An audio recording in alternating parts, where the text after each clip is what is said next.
Doctor, hay mucho desconocimiento sobre la enfermedad renal o la enfermedad renal crónica. Dígale a los amigos de Consulta Participativa, la enfermedad renal crónica se divide en 5 etapas. ¿Cuáles son estas, doctor? ¿Cuáles son sus síntomas por etapa? ¿Y qué hacer? Sí, Ricardo, mira, es muy importante la prevención porque la insuficiencia renal, que es la pérdida de las funciones del riñón de forma progresiva y no recuperable, que la medimos a través de marcadores de la función renal, como puede ser la creatinina o el filtrado glomerular, que es un cálculo que hacemos, pero sí, tiene diferentes etapas. Va de la etapa 1, que tiene una función renal normal, pero hay daño estructural, ¿correcto? La etapa 2 es cuando tiene una mínima afectación. Etapa 3 tiene una afectación mayor. Lo digo así para que la gente me entienda porque, ¿qué pasa, Ricardo? Que esto es muy importante y muy importante que Consulta Participativa haga conciencia de ello, que el riñón no da síntomas hasta que está en una etapa muy avanzada. O sea, que la etapa 1, la etapa 2 y la etapa 3, el paciente no va a tener ningún síntoma. Va a tener alteraciones quizás sonográficas o de exámenes, pero el paciente no va a sentir nada. Por eso es muy importante la prevención, acudir a su médico de cabecera una vez al año, por lo menos, si tiene más de 40 años, o siempre acudir, ver, controlar la presión, controlar que no tenga sangre, orina, ni proteína, el azúcar, el sobrepeso, hacer una vida sana, no fumar. Entonces, como te comentaba, estamos en la tercera etapa. La cuarta etapa, que ya es una afectación importante, ¿no?, de la función del riñón, el paciente va a empezar a manifestar la sintomatología, ¿no? Se empieza a ver trastorno del metabolismo óseo mineral, empieza a no producirse una hormona que es muy importante, se llama eritropoyetina, el paciente empieza a ponerse anémico, hay un descontrol del balance hídrico, no concentra bien la orina y entonces el paciente empieza a hincharse, empieza a subir la presión, empieza a intoxicarse, porque otra de las funciones del riñón es la función de filtro, no empieza a eliminar las sustancias tóxicas. Y entonces esa etapa 4, ya es cuando el paciente empieza a tener los síntomas, pero lamentablemente, Ricardo, cuando ya estamos en etapa 4, ya el paciente tiene una insuficiencia renal muy avanzada, porque la etapa 5, que es la última, es ya cuando el riñón pierde todas sus funciones y lamentablemente el paciente va a fallecer por una pérdida de esas funciones si no utiliza una técnica de sustitución renal. ¿Bien, Ricardo? O sea, doctor, que ya en la etapa 5, el paciente está en un estado grave.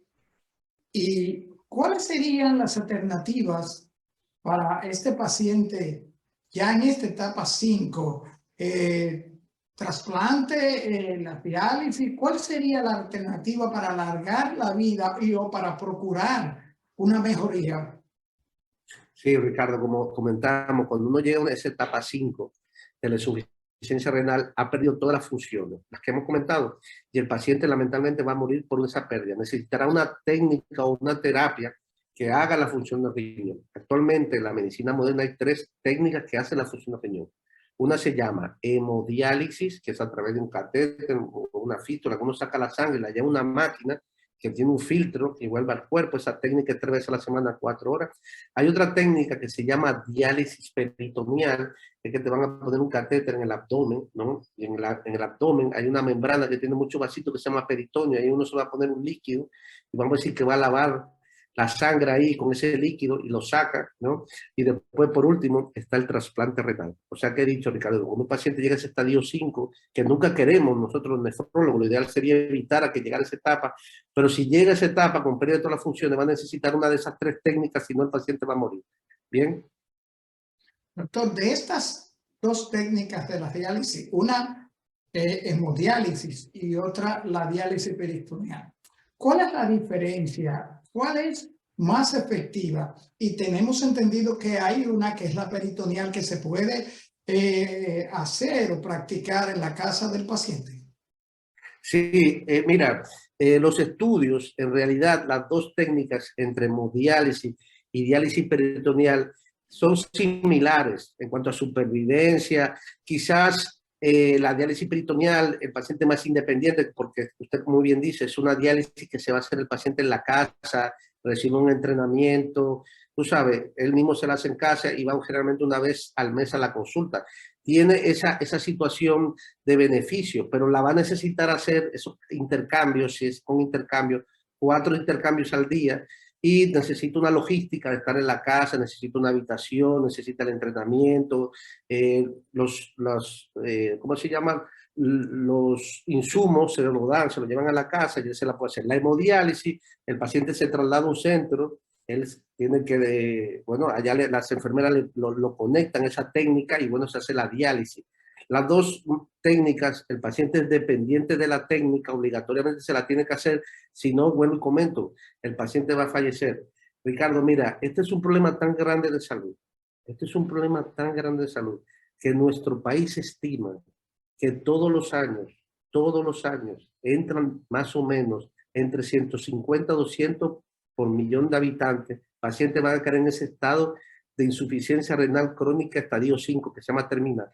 2.000 pacientes, si somos 10 millones más o menos, todos los años, Ricardo, fíjate qué problema de salud tan grande, entran 2.000 pacientes a que van a necesitar esa o diálisis o trasplante, si no van a morir 2.000 pacientes. ¿Y cuántos pacientes tenemos actualmente recibiendo diálisis o diálisis peritoneal o hemodiálisis?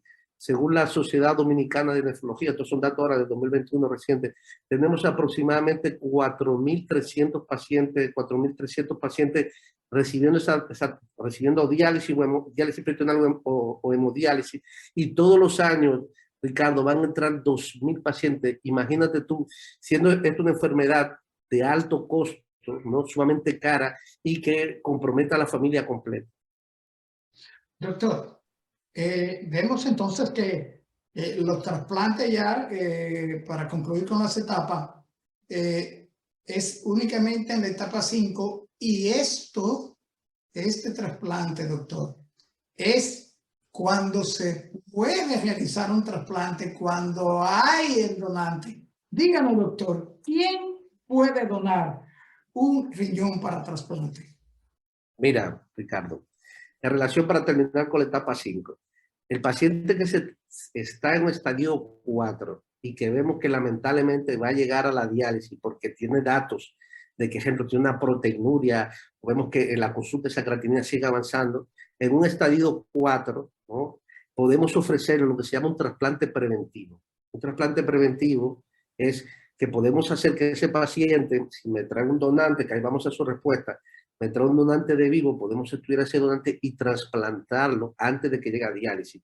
Esa es la mejor, son los que mejores van de todos, porque la diálisis, aunque es una terapia necesaria, deteriora al paciente.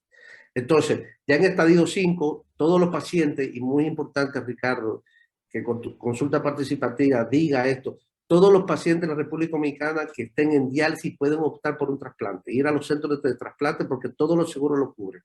Entonces, para ser donante, hay dos tipos de donantes. Hay uno que es donante vivo, que es una persona, por ejemplo, yo que tengo mi hijo o un familiar que lo amo y yo siendo familiar quiero donarle.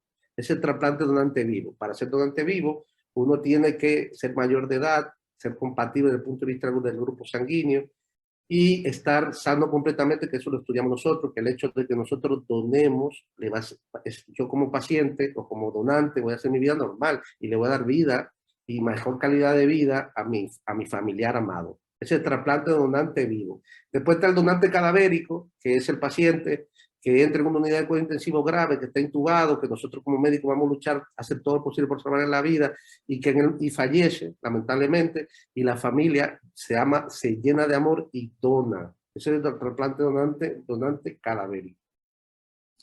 Doctor, ¿qué se determina?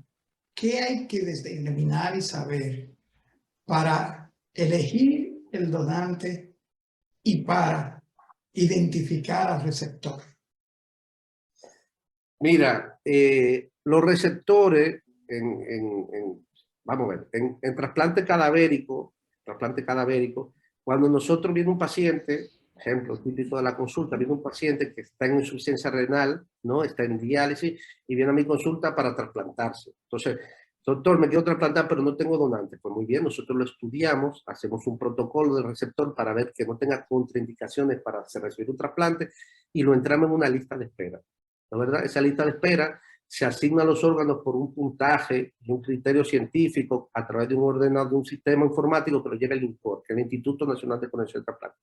Los receptores, o sea, los donantes, ¿quiénes son donantes? Pues hay médicos, el INCOR ha creado una red de coordinadores, que son los intensivistas, que cuando un paciente entra muy grave y sabe que puede ser donante, obviamente ese intensivista va a hacer todo lo humanamente posible por salvarle la vida a ese paciente, pero si muere sabe que puede donar. Y ya él le preguntará a la familia, y si la familia dona y no tiene ningún criterio de contraindicación para la donación, ¿no? Cadavérica, pues entonces se transforma en un donante. Porque mira, Ricardo, de todos los pacientes que entran en un cuidado intensivo polivalente, de todos los pacientes, solamente el 10% de los que mueren valen para ser donantes, porque tienen contraindicaciones, o pueden tener una infección, o los órganos están dañados, o pueden tener cáncer, etcétera, y no valen para la donación. El donante también tiene que tener unos criterios claros para poder uno, bueno, trasplantar al paciente que lo está necesitando y no enfermarlo.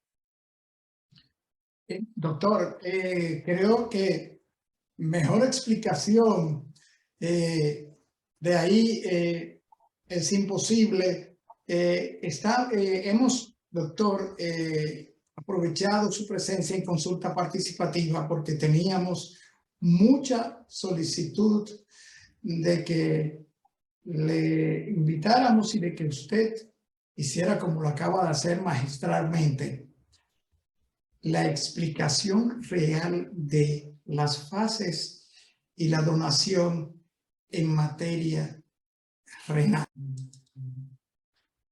Bien, amigos de Consulta Participativa, si te gustó este corto video sobre los problemas y las etapas de la enfermedad renal y trasplantes de riñón, suscríbete a nuestro canal, apóyanos.